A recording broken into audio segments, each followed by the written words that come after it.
If you have high blood pressure, you are not alone. This speaks for other diagnoses, but especially these people often, feel isolated and, do not know how to manage themselves well. Nearly half of American adults have high blood pressure. Many don't even know they have it. High blood pressure is a silent killer. Over 1 in 2 African Americans have high blood pressure. Over 1 in 3 Asian Pacific Islanders have high blood pressure.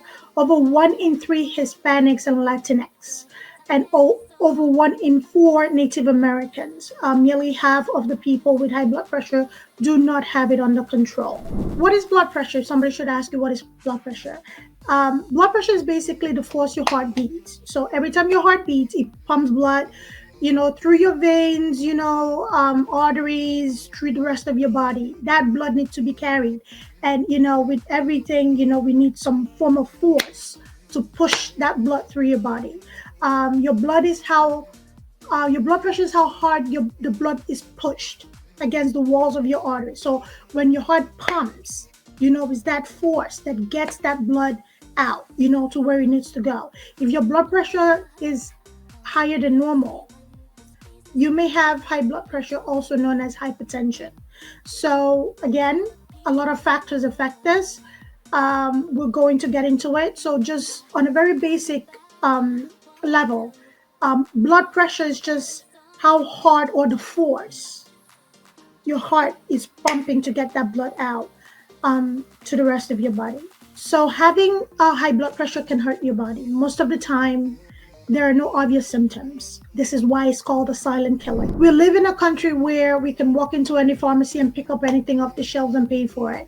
Not all cold medications are good for you if you have high blood pressure. Discuss your need with your doctor before you buy, especially cold remedies over the counter.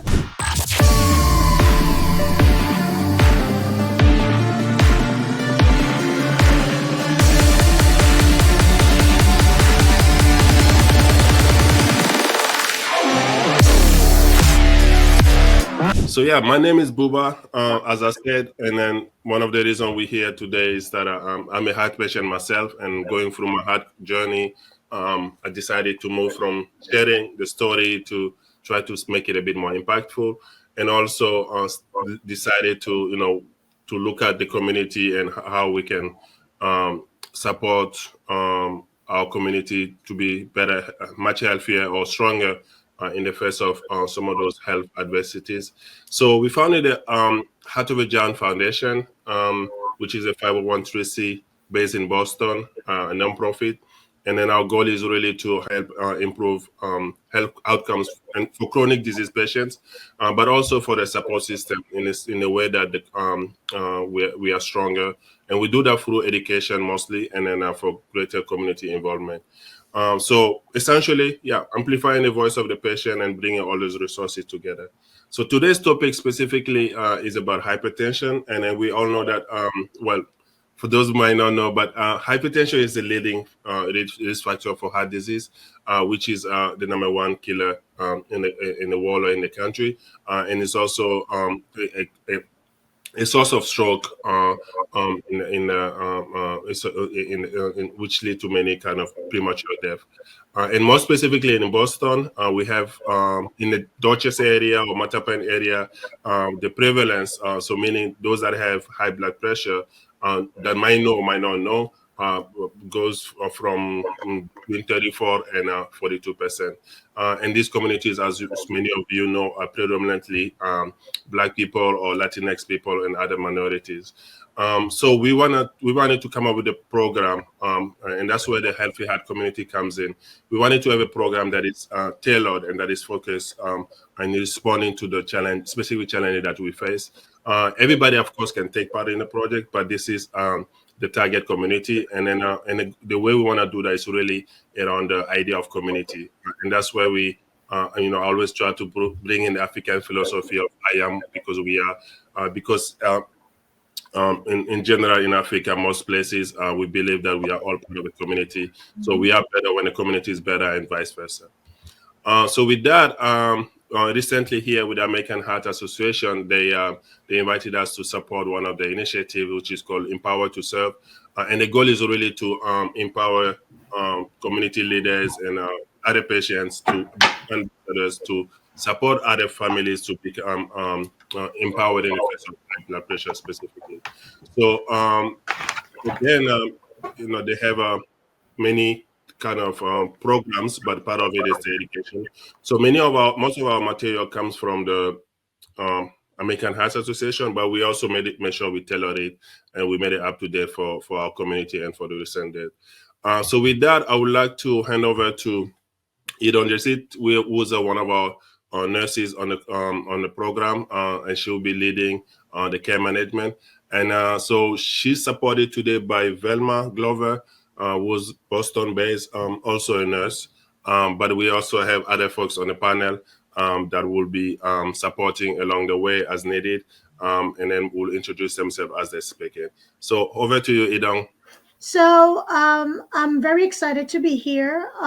This is an initiative that once Bouba introduced me to it, it spoke to my journey and my life's journey, my career life journey of educating patients on, how to self-manage or understand their diagnosis for a better way to self-manage. Because when we talk about a disease being prevalent or something being prevalent or, killing people at a young age, a lot of what contributes to that is knowledge deficit, which is people don't under people not understanding, how to prevent things from getting bad, or even understand what is going on with their bodies.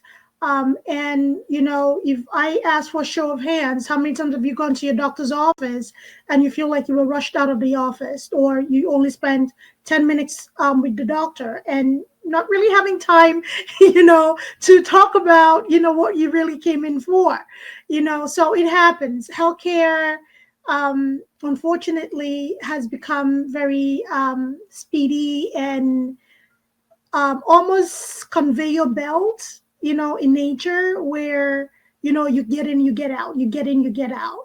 And, whatever the doctor says, I guess, doctor, and, you go home and you don't understand what was really said. Information that we will be giving today, especially with the blood pressure numbers, is based on American Heart, Association.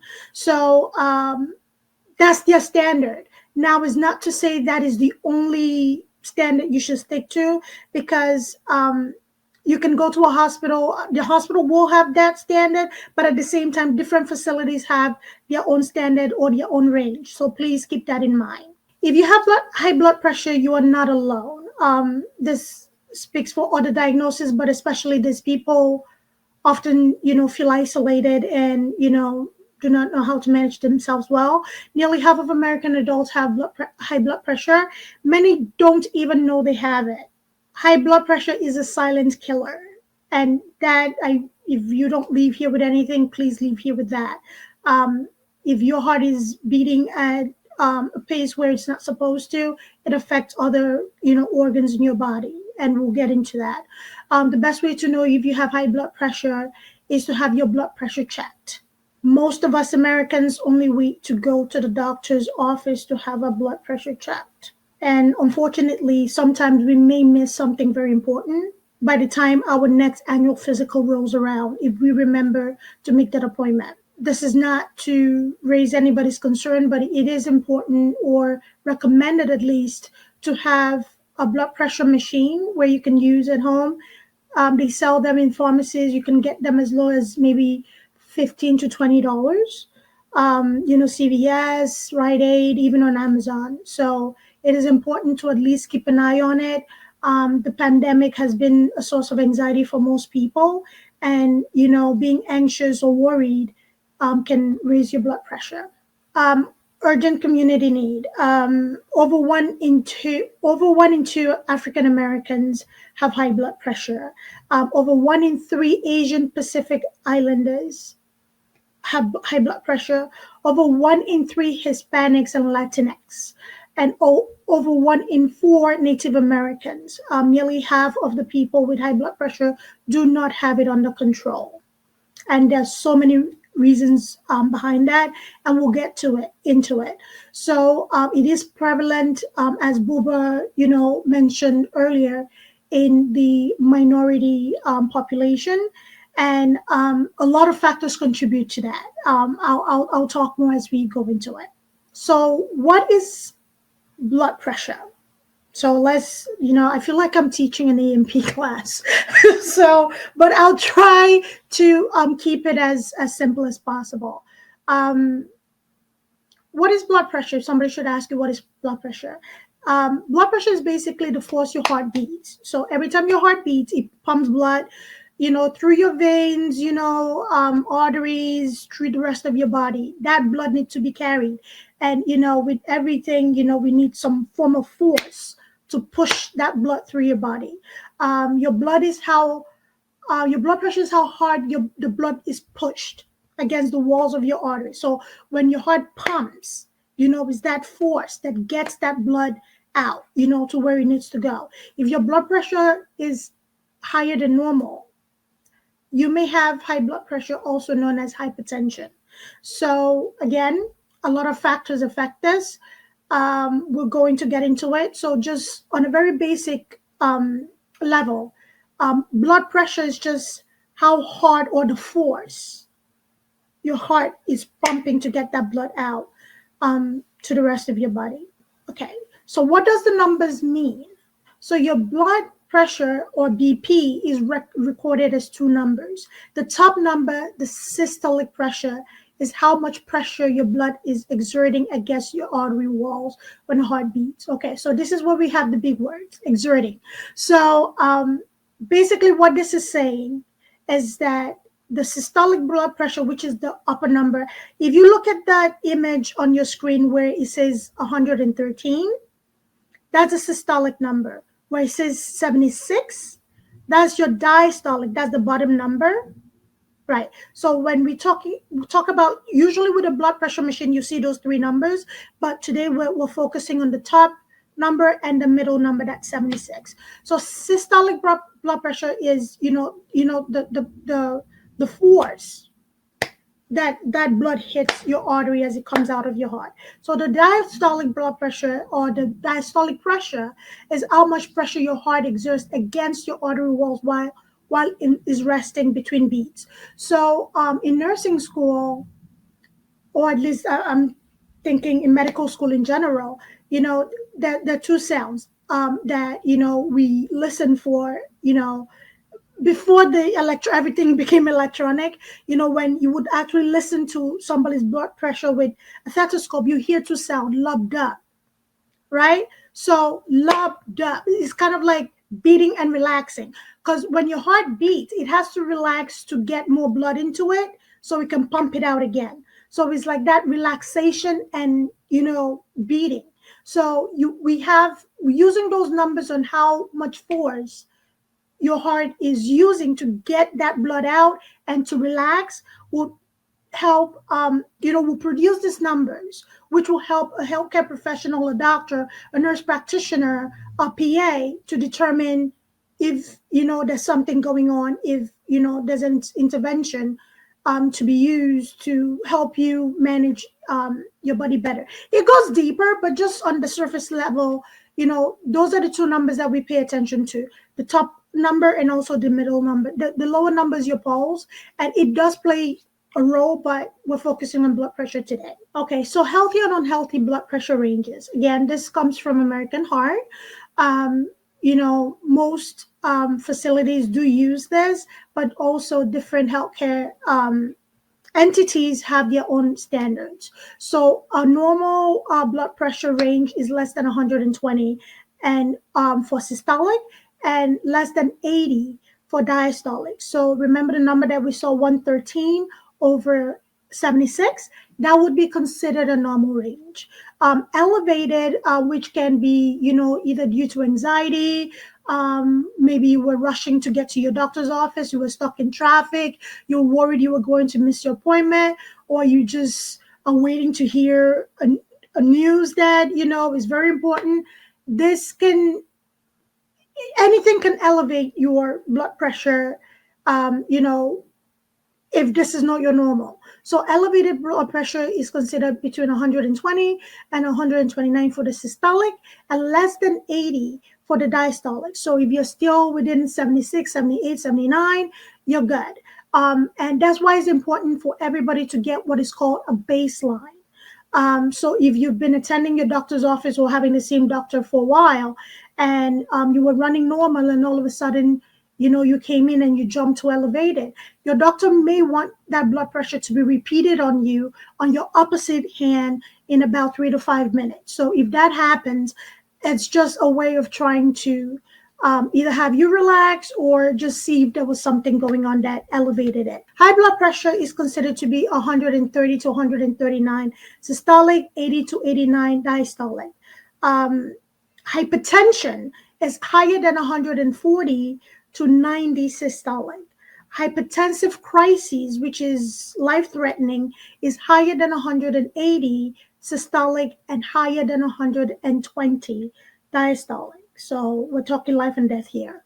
Preventing and managing high blood pressure. If your blood pressure is normal, which is less than 120, systolic and less than 80 diastolic, it should be screened during regular health visits at least once a year for anyone 20 years and older. So this will be done when you go for your annual physical. Usually this is one of the first screenings done, your vital signs and your weight. Preventing and managing high blood pressure. If you are diagnosed with high blood pressure higher than 130 systolic or higher than 80 diastolic, your healthcare provider may recommend monitoring your blood pressure numbers at home in addition to your regular healthcare visit, following a treatment plan that includes lifestyle changes and, if needed, prescription medication. So I mentioned earlier, if there's a concern, it is important that you keep an eye on it.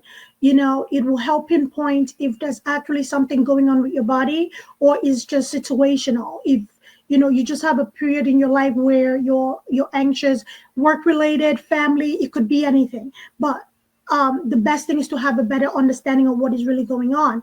When we talk about lifestyle changes, if you're somebody that has a desk job and you don't commute a lot, with all of us working from home, most of us have become less and less active. So lifestyle change can include exercising, changing your diet, or at least modifying your diet, or adding things that gets you mobile or moving. So also prescription medication, there are a lot of medication on the market. So depending on your baseline, again, going back to establishing where you are with your healthcare, your doctor will make the best determination on what medication will be right for you. So having a high blood pressure can hurt your body. Most of the time, there are no obvious symptoms. This is why it's called a silent killer. You feel fine. You feel everything is okay. Why is everybody freaking out?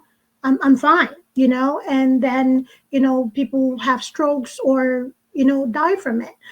Certain physical traits and lifestyle choices can put you at a greater risk for high blood pressure.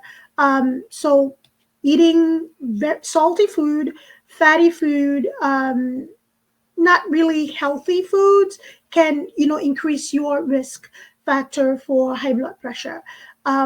When left untreated, the damage that high blood pressure does to your circulatory system, which is, your heart, your veins, your arteries, the blood vessels going through your body, is significant. Is a significant contributing factor to heart attacks, strokes, and other health threats. Hypertension affects your whole body. It affects your vision. People have major blood vessels in your eyes. You don't always think about that. It can rupture. It can lead to blindness if not addressed in a timely fashion. It can lead to, blurry vision. Also stroke. It can lead to a stroke, and strokes can be devastating depending on what area of your brain is affected. So this is very important to take care of. Heart failure, heart attacks, kidney failure. You don't think about it, but that force your heart is pumping is affecting all the blood vessels. If they keep pumping at a higher rate all the time, it's just like a wear and tear. You drive your car, and if you keep, smashing on that brake with so much force, eventually you're going to wear out your brake pads, you're going to wear out your tires, and you're going to wear out other things in your car. Just think of your body as a car. You don't want to go too fast to wear things out. Another part that high blood pressure affects is sexual dysfunction, especially in men. It leads to erectile dysfunction, lack of libido, and it really affects relationships and intimacy. So it is important that we keep an eye on, your blood pressure. Make sure that it's within normal range. So above 130 to over 180 is high risk. Hypertension stage 1. So these are staged, and again, depending on your doctor's recommendation and the facility hospital's guidelines, um, a proper recommendation can and will be made. At this stage, your healthcare provider is likely to prescribe lifestyle changes and may consider adding blood pressure medication based on your risk of atherosclerotic cardiovascular disease, such as heart attack or stroke. So, again, everything is compounding. I know that was a big word, that atherosclerotic cardiovascular disease. Um, just think wear and tear. Okay, so hypertension stage 2, 140 systolic over 90 diastolic or higher. At this stage, your healthcare provider is likely to prescribe a combination of blood pressure medication and lifestyle changes. It's not to say you're only going to be on one medication. Again, depending on the seriousness or the measurement of your blood pressure, a combination medication can be prescribed. One can be a water pill to, help get rid of the volume of blood in your body. Another could be one to help control, how hard or slow or fast your heart beats. So it usually takes more than one. But again, it's very individual, and your doctor, especially a doctor who has a history of your healthcare needs, can make that determination. Risk factor for developing high blood pressure.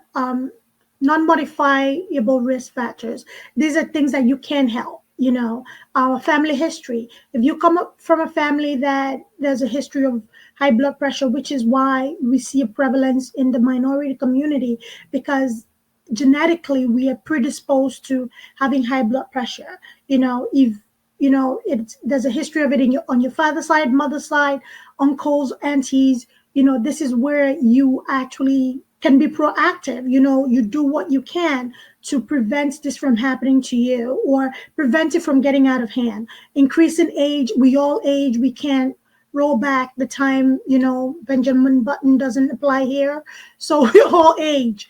Our gender, male, female, is higher. High blood pressure prevalence is higher for male, but women are affected actually seriously.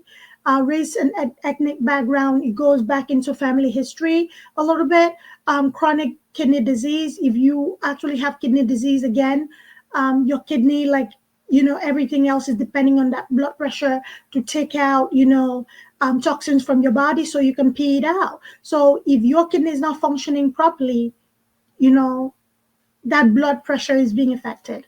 Pregnancy, preeclampsia. This is something that it is one of the risk factor that also affects women of a minority background, and that is why we hear a disparity that Black women most likely to die from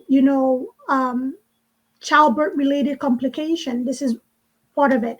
Preeclampsia is a rapid rise in your blood pressure, and the only way to address it or stop it is to deliver the baby. And most babies are delivered via C-section because of this. This is why it's very important to follow up with your doctor.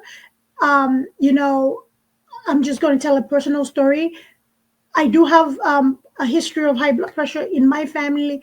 Granted, it's age related, and I did everything that I could have done to, keep myself healthy during pregnancy. But towards the end of my pregnancy, unfortunately, I developed preeclampsia. And thank God for an attentive doctor who kept an eye on me.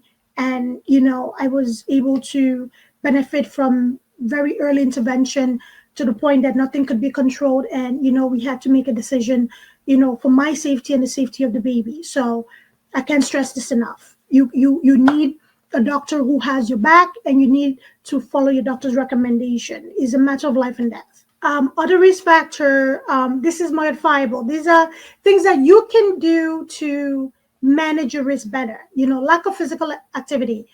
When, people talk about physical activity, it's like, oh, I don't want to go to the gym. I don't have time to go to the gym. I work, I'm a mom. All those things, yes, do apply. But I think, if anything, this pandemic has taught us to step away from a traditionalist way of thinking. If if you can move your feet in any direction, put on music, dance to it, clean your house and move around. That counts as exercise. You can go out and take a 30 minutes walk. If you can afford it, take the children with you if you need to. It's winter, bundle up. If you don't like the cold, dance in your house. I had a doctor's appointment recently, and my doctor's like, don't go to the gym. I need you to manage your weight, but don't go to the gym. And usually that's not what I hear. I'm like, okay.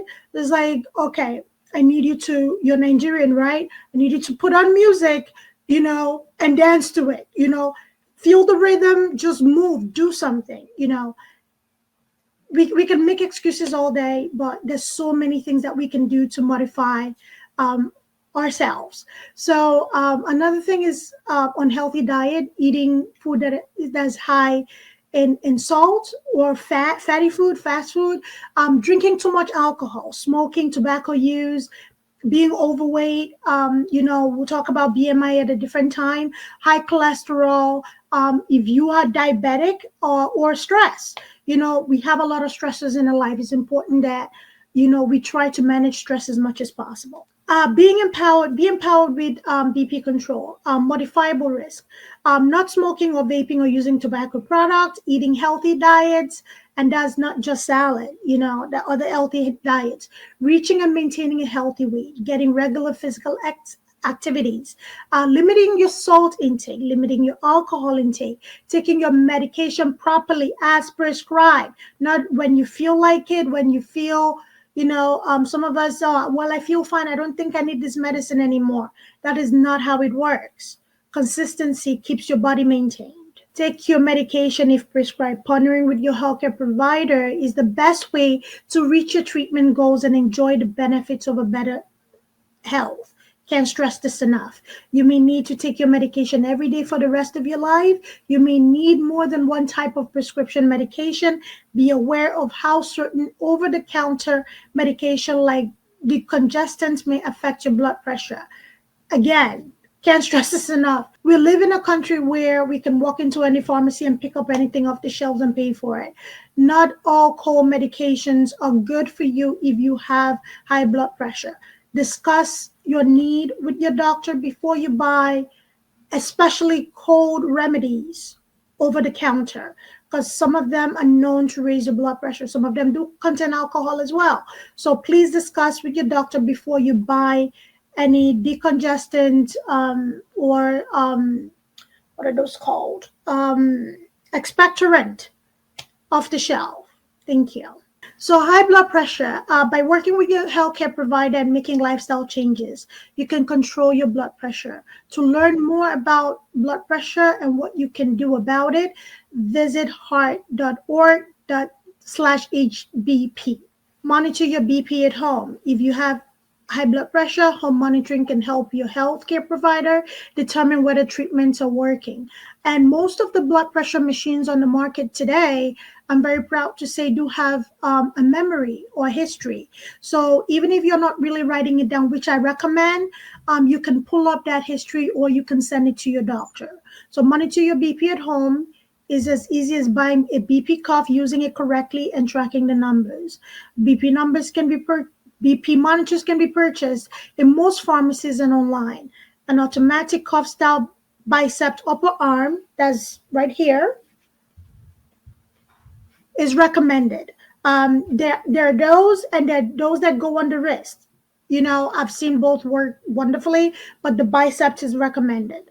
I'm Sarah Falcone. I am a registered nurse and also a care manager for the Healthy Hearts Communities Program. Since 2010, I've practiced caring for patients in the home, in the community, as a home health nurse, and also as a director of nursing. And so I am passionate about advocating moving care to the home and caring for patients safely where they are, letting the elderly age in place. I believe that there's a greater level of satisfaction and comfort, and we have a real opportunity to see better outcomes when we do that. So when I'm not working with the team, I have 3 daughters, and I too, like Idong, had a preeclampsia pregnancy. So I appreciate her sharing that part of her personal experience. It is scary as a woman to not have blood pressure and then be told during your pregnancy that you might be at high risk. So that's definitely something to be aware of. And as she probably, a lot of women, I don't know what the demographics are, but it definitely is an issue when it comes to mortality for women of minority races. So even if someone watching this program is young and maybe watching the presentation for a loved one, wanting to know more about high blood pressure for a parent or a grandparent, it can affect people of all ages. Thank you very much for that wonderful presentation.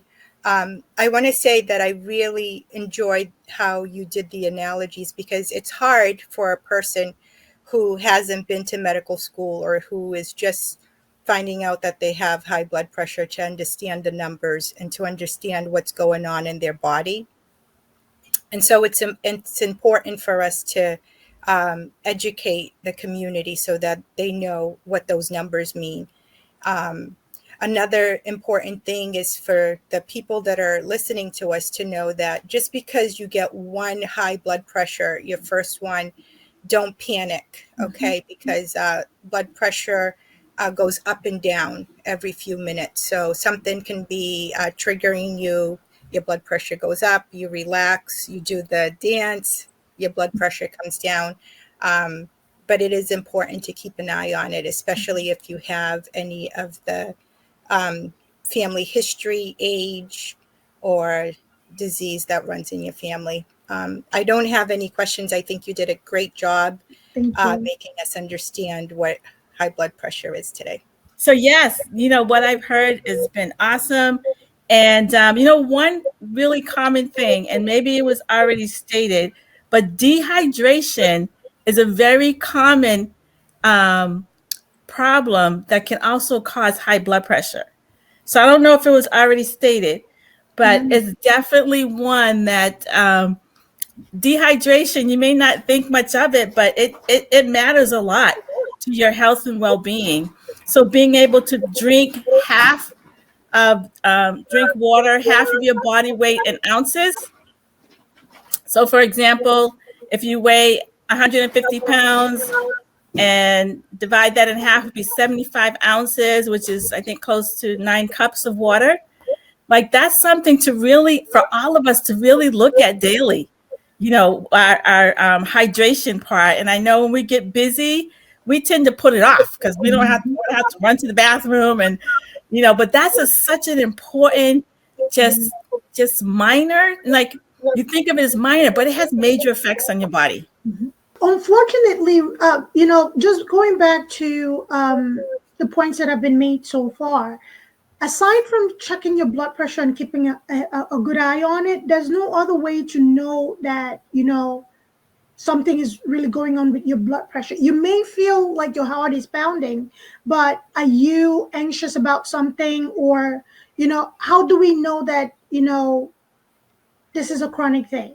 People have, what do you call that? Panic attacks, right? So it could be a panic attack. It could be anxiety driven, it could be anything. But when it comes to your blood pressure, given that there's so many things that can affect it, and if we really want to monitor it for to get a better handle on a potential chronic condition, monitoring is like the one way to do it, and to be very accurate in collecting that data. It's kind of like being a diabetic, right?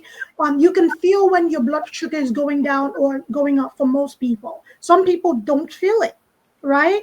So especially with high blood pressure or heart disease, that is why we have that moniker, the silent killer, because some people don't feel a difference.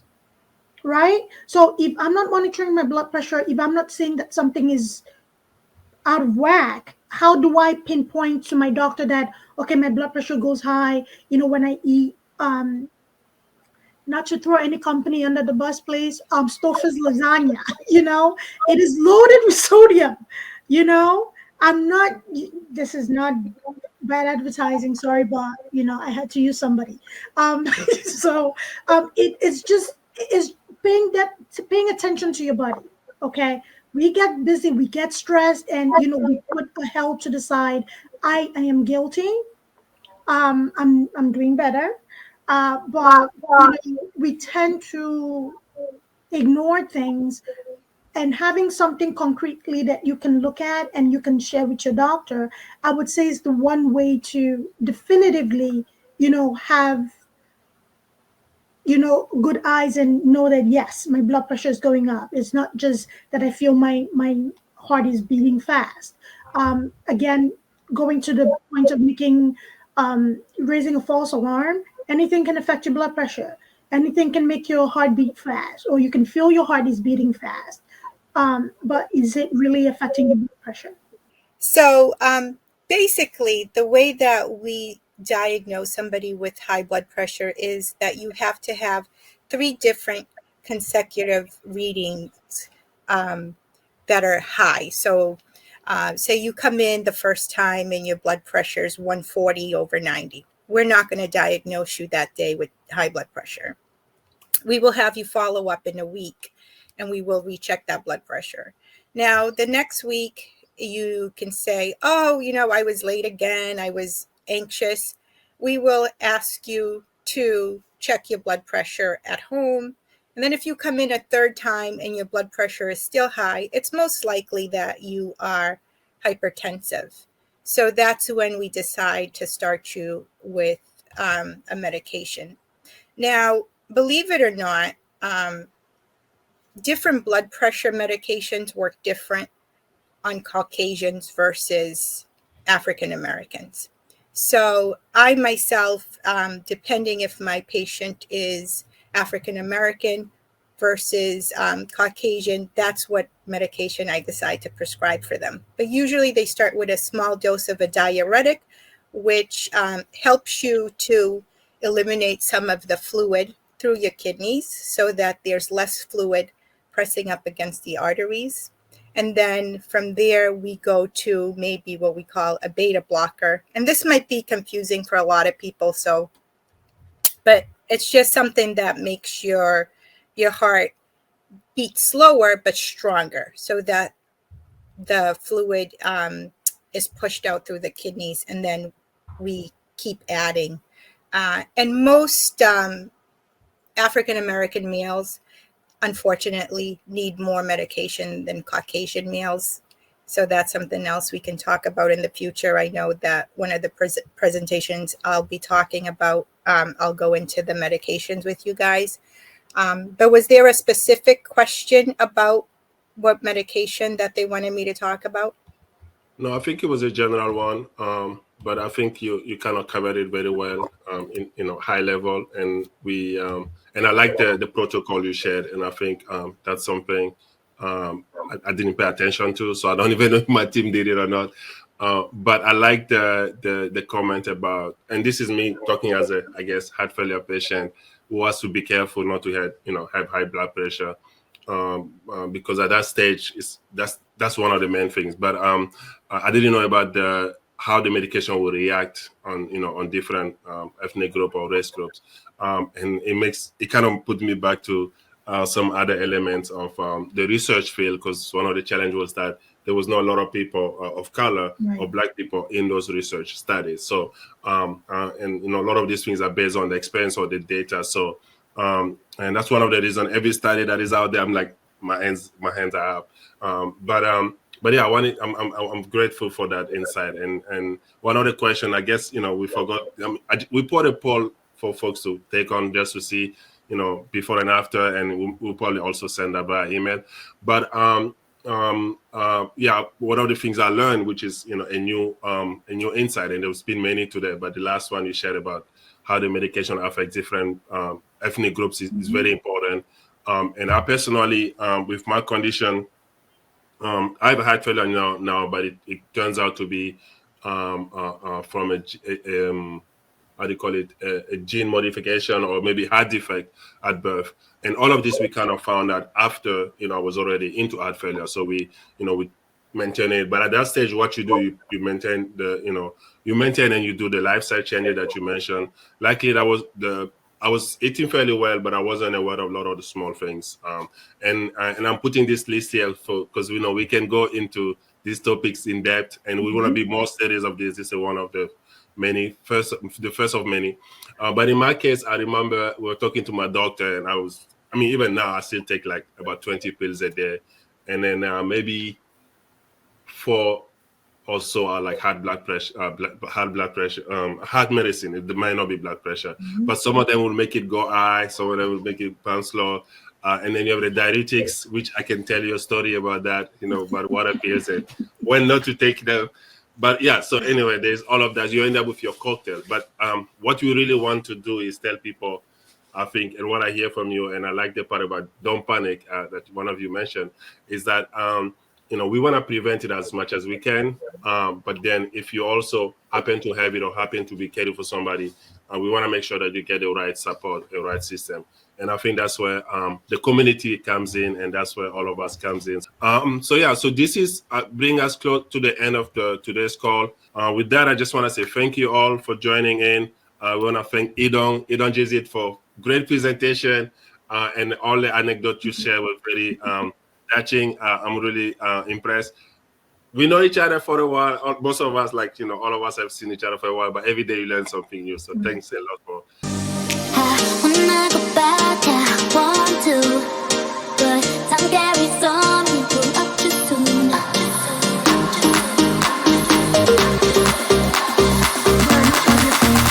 This is why it's called the science. You're fine until everything is okay, because everything's figured out.